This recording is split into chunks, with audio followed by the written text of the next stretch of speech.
superiores, están intentando todo a su mano del lote número 6, los Fabio toma un cuerpo de placa número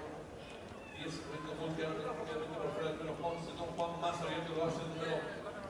9, Amigazo, los competidores con 600 metros, el 11, Don Juan, cuerpo de ventaja ahora sobre el número 6, con Fabio que se hace defendiendo el número 9, Amigazo y los competidores final. Cuarta carrera, se aprieta en hacer el ingreso a la recta final.